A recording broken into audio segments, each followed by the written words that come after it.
મારામારીના ગુનામાં આરોપી છોટેની ગણતરીના કલાકોમાં જ ધરપકડ, ભેસ્તાન પોલીસની ઝડપભરી કાર્યવાહી। સુરતના ભેસ્તાન ઉર વિસ્તારમાં આતંક ફેલાવનાર માથાભારે આરોપી છોટેને ભેસ્તાન પોલીસે માત્ર ગણતરીના કલાકોમાં જ ઝડપી પાડ્યો છે। છોટે સામે મારામારી સહિતના અનેક ગુનાઓ નોંધાયેલા છે, જેના કારણે આખા વિસ્તારમાં દહેશતનો માહોલ છવાયો હતો। ભેસ્તાન પોલીસ સ્ટેશન હદ વિસ્તારમાં છોટોનું રિકન્સ્ટ્રક્શન કરવામાં આવ્યું, જેમાં પોલીસે લોકોની હાજરીમાં ગુનાની ઘટનાની પુનરુત્પત્તિ કરી।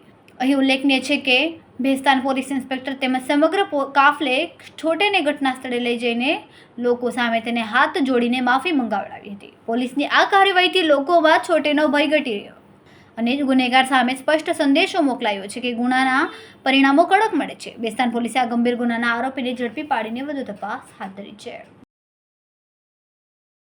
કેમેરામેન સેનિલ વિરાણી સાથે વિશાલ છેઠા, માનવ પ્રભા ન્યૂઝ। અમારા વિડિયોની નવી અપડેટ મેળવવા માટે સબસ્ક્રાઇબ કરો માનવ પ્રભા ન્યૂઝ ચેનલને, બેલ આઇકન ક્લિક કરો લેટેસ્ટ વિડિયો સૌથી પહેલા મેળવવા માટે।